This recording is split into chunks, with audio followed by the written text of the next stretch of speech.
Hello and welcome back to part two of the Understanding Value of a Home series. Once again, this is RE Radar, and I am your host and realtor, Nathan Matheson.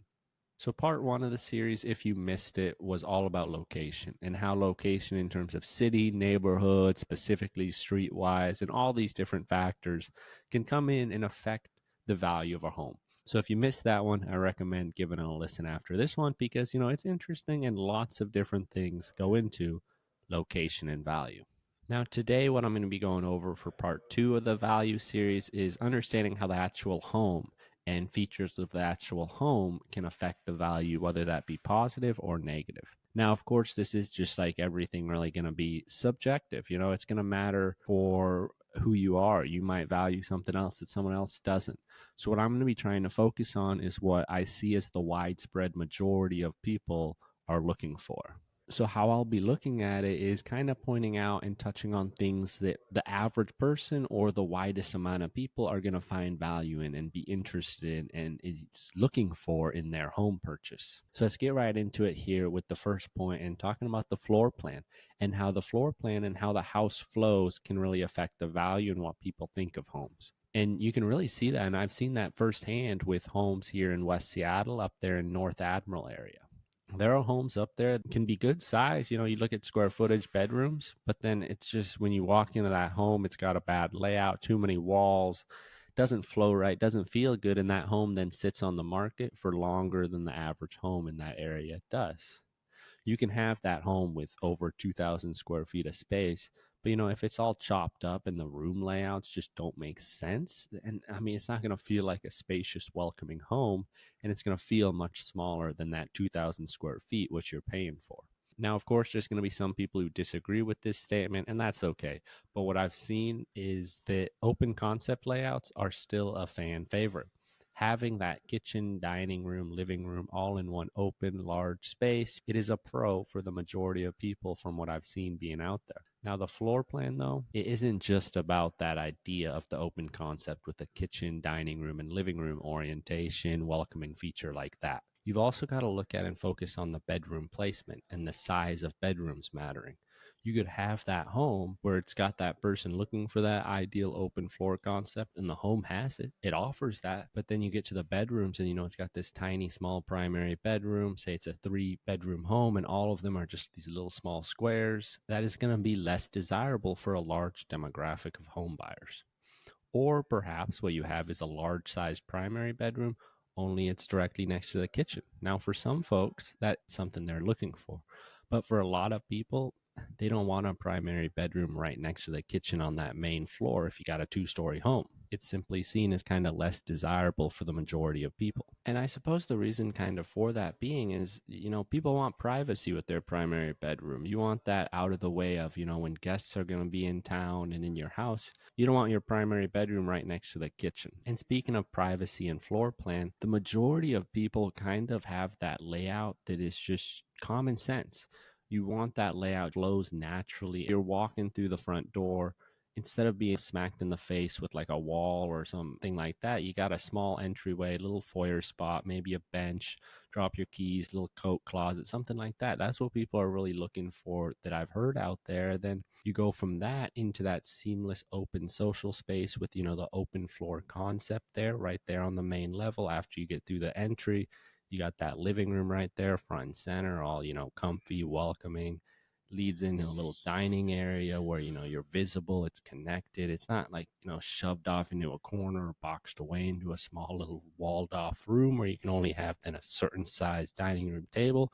We've all seen those, I'm sure. Following that, you got the kitchen right there, nice open kitchen, maybe even a center island on it. You got a perfect spot for the whole home to operate. Another great feature that people are really looking for in homes, I feel, that I've talked with and that I think is a feature everyone would love, is that convenient little half bath right there in that main living area, but tucked away. Say you have maybe staircases up to the second floor. If there can be a half bath right in that area, I mean, perfect, because you want a spot where, when you have guests over, it's convenient right there, but it's out of the way of the main area, like not right next to the kitchen. And that's kind of touching in this idea how you want the zones of your home, or most people I think do, to kind of be divided between that public and private space of a home. This is where, you've got that primary right on the main floor. It's not always desired. It's mixing that public and private space of a home. Often people are looking for bedrooms that are grouped either maybe upstairs in a two-story home, or if it's just a one-level home, often, you're going to have a long hallway that's like the separate wing of the home where you got the bedrooms, and then the other side is all that living room, kitchen area. The primary suite people are looking for also is going to be one that feels like a true primary suite. It's separate from that kid room. It's got plenty of space. It might even have a little separate seating area inside the primary bedroom for where you can enjoy some coffee in the morning. And then it's also, of course, got that actual walk-in closet with the in-suite bathroom as well. And if we're talking about just that prototypical single-family home and how the layout for that, a lot of people love that with when it can have that second living space, such as a rec room or a den or a game room along with that living room areas. Because especially if you have like kids, this can be a great way. That's what I grew up in a home that has two areas to hang out with. I mean, it's a great space, when you have kids like my parents did. Me and my brother got in little arguments. We each had our own little area we could go to and, turn on the TV and watch what we wanted. Now, factors such as the actual home and maybe outside space, there's different trends you can look at, and some people have seen a little bit of a trend where younger folks might be caring a little bit less about that big backyard. Now the younger folks have maybe stopped caring about that, or maybe they just understand they don't want to have to maintain all that, or they understand that it's not quite feasible price wise for them with first time home buyer budgets. Now, another thing besides just, layouts and space of homes, 2,000 square foot home might not feel spacious if it's got a bunch of walls and different individual pockets to it. There's other things that could be in place, such as just wasted space with how homes are built. For example, with townhomes, there can be sometimes a townhome that, it's got a decent amount of square footage, but then you walk into it and say it's got some large grand entrance area downstairs. And then on that same floorway, you got this tucked away little small bathroom and a little small bedroom.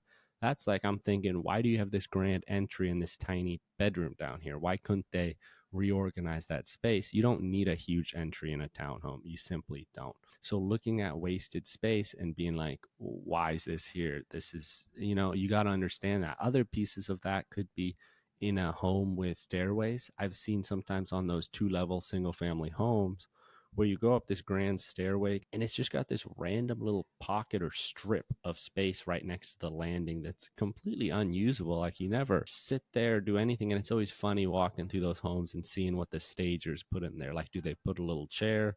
Sometimes they put a little bookshelf. It's like, why do you design a home with that space? I mean, you could have a larger bedroom, maybe use that space somewhere else upstairs.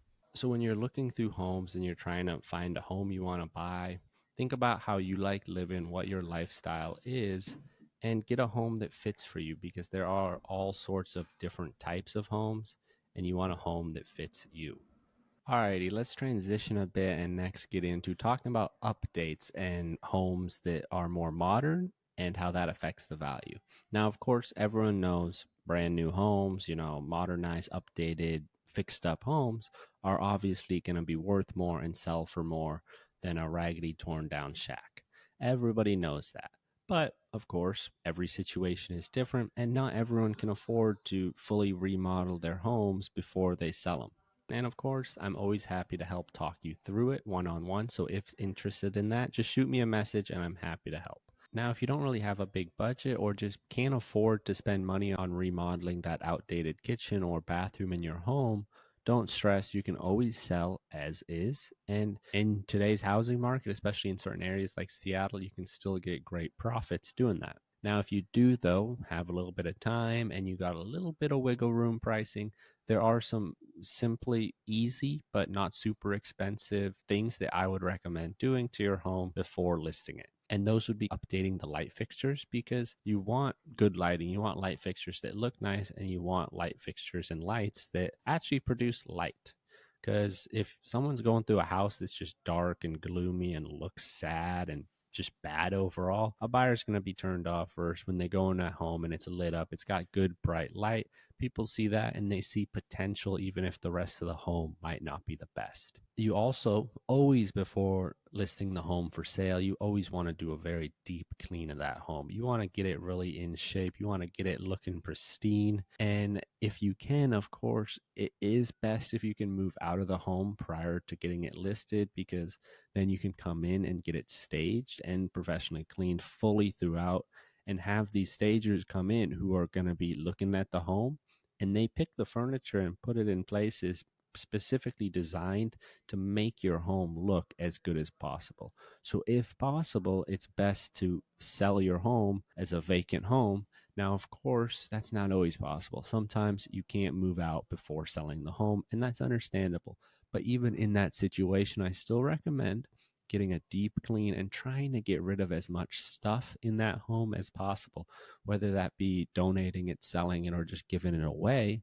I would recommend trying to clear out some of that big bulky furniture. Try to slim it down a bit. You want to get rid of the things laying around in the house for sure. And another thing you want to kind of think about is the personal photos. You might want to take down the more personal family photos when you're selling your home if you're still living in it, because that's another thing. When someone's going through your home looking to buy it, they want to kind of try to imagine themselves in that home.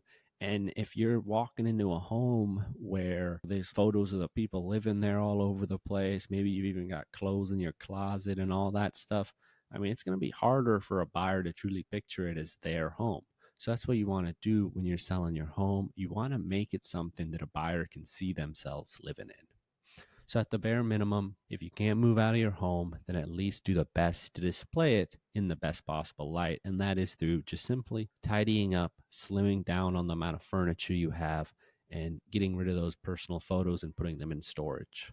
Now, if you do have a budget and you got some time to work with before your home needs to be sold, there are a few different points that I would highlight or emphasize in spending money on. These are going to be things that I feel can make the greatest difference in the appearance of your home and help with the sale for getting that home to the best possible price. First off, what I like is those hardwood floors refinished. I recommend getting them refinished, which can run, $4 to $5 per square foot. So it'll be a few thousand for the whole home likely. And, it's going to depend, of course, on how much wood is actually in that home, how many floors you have of hardwood and what type of wood it is to affect that pricing. But refinishing hardwood floor has consistently been shown one of the great ROIs, return on investments, for remodel work you can do in your home. Most recent stat I've seen is it has 147% ROI. And it really makes sense if you think about it logically, because the floor of a home is something anyone's going to notice. Everyone's going to be seeing it all over the place. When you're walking in a home, you're walking on that floor. It's visible at all times. So to display a home in the best possible light, if you can make that hardwood floor really shine, then potential buyers are going to walk through that home and be complimenting the floor first. If it's old, raggedy, not refinished, and looks beat, then potential buyers are going to be walking through it with disgust at the floor. So thinking along those lines of, ROI, you want what's going to get that best return on investment and have relatively low cost options. One of those is new garage door. It shows 194% ROI from a recent NAR statistic from start of 2025. Or you've also got new entry door at 188%. What do these have in common? These are what shape the first impression for a buyer. Depending on the exact home, that garage door and front door could be front and center for visible from the street. So when buyers are coming up to a home, they might see that front door and garage door before they even get out of the car.